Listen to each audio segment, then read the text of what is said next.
দেখুন আমরা আজকে এসেছি বর্ধমানে মহন্তস্থলে। খুব মানে প্রচুর প্রচুর ধুম হয় এখানে। 4 তারিখ থেকে 16 তারিখ পর্যন্ত একটা অনেক হরিসভা হয়, তারপরে ভোগের প্রসাদ দেওয়া হয়। তো আমরা আজকে দুপুরবেলা মা মেয়ে একটু মন হলো ঠাকুরের দর্শন করে আসি। ভেবেছিলাম দর্শন পাবো না, কিন্তু যাক পেয়ে গেছি, খুব ভালো লাগলো। আপনাদেরকে চলুন গোটা ভিডিওটা দেখাই, ভিতরটা কেমন হয়েছে, কেমনভাবে মানে কেমন প্রভুর দর্শন পেলাম, সবটাই আপনাদের সাথে শেয়ার করব।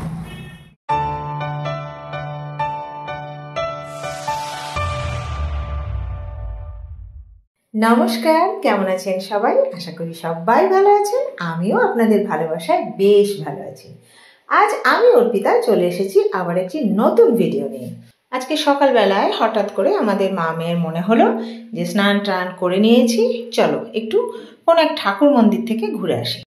আর আমি মোটামুটি বর্ধমানের যে ঠাকুর মন্দিরে গেছি তার খুব কম সংখ্যক হলেও কিছু কিছু মন্দির আমি আপনাদের সাথে শেয়ারও করেছি। আর আজকে যেখানে গেছি এটা হচ্ছে শ্রী শ্রী রাধা দামোদরজির মন্দির, বর্ধমানের নতুনগঞ্জের মহন্তস্থলের কাছে। তো খুব পুরনো মন্দির। এখানে একটা বাৎসরিক অনুষ্ঠান হয়, যেটা হয় 4 ডিসেম্বর থেকে 14 ডিসেম্বর। এর মাঝখানের দিনগুলি 4 ডিসেম্বর থেকে 14 ডিসেম্বরের মধ্যে প্রত্যেক দিনই ঠাকুরের প্রসাদ দেওয়া হয়। যারা যারা সেই সৌভাগ্য নিয়ে থাকে তারা সেই প্রসাদ পান।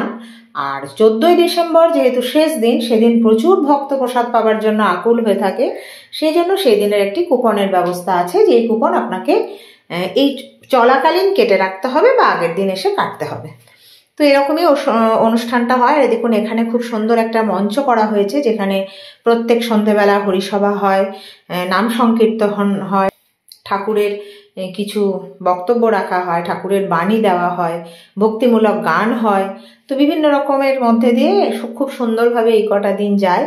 আর এত সুন্দর ভিতরটা সাজিয়েছে, একটা ফাঁকা মাঠের মধ্যে এত সুন্দর প্যান্ডেল করে সাজিয়েছে, সেটা তো দেখার জিনিস বটেই। কিন্তু যেটা সব থেকে খারাপ লাগার জিনিস আমার হয়ে গেল ওখানে গিয়ে জানতে পারলাম, অনেকটা টাইম তো হয়ে গেছে সেটা আমরা জানতাম, মন্দির বন্ধ হয়ে গেছে। এই দেখুন ঠাকুরের দরজা বন্ধ, নীল পর্দা দিয়ে দরজা বন্ধ করা আছে। তো মনটা ভীষণ খারাপ হয়ে গেল। তো একটুখানি যা যা সাজিয়েছে সেগুলো ক্যাপচার করছি, আর মনে মনে ভাবছি যে প্রভুর দর্শন হবে না, খুব মনটা খারাপ লাগছে। তো হঠাৎই জিজ্ঞাসা করলাম একজনকে, তো উনি বললেন যে দাঁড়ান, একটু অপেক্ষা করুন, ভোগের সময় হচ্ছে, তাহলে ভোগের সময় প্রভুকে দেখতে পাবেন। তো খুব মনে আনন্দ নিয়ে অপেক্ষা করলাম, আর কিছুক্ষণের মধ্যেই ঠাকুরের দরজা খুলে গেল। তো প্রভুর দর্শন পেলাম। এই মানে সৌমকান্তি দর্শন দেখুন, প্রভুর এই রূপ দেখে আপনি নিজেই অবাক হয়ে যাবেন। এত সুন্দর মূর্তি, মানে না দেখলে আপনি বিশ্বাস করতে পারবেন না আমার চক্ষু সার্থক। তো সেই রূপ দেখে কিছুক্ষণ বসে ঠাকুরের কাছে মনোবাসনা জানিয়ে আমরা আবার ফিরে এসেছি। তো চলুন একটু ঠাকুর দর্শন করি। ভজনি তাই গৌর রাধে শ্যাম, জপ হরে কৃষ্ণ হরে রাম। ভজনি তাই গৌর রাধে শ্যাম, জপ হরে কৃষ্ণ হরে রাম। ভজনি তাই গৌর রাধে শ্যাম, জপ হরে কৃষ্ণ হরে রাম।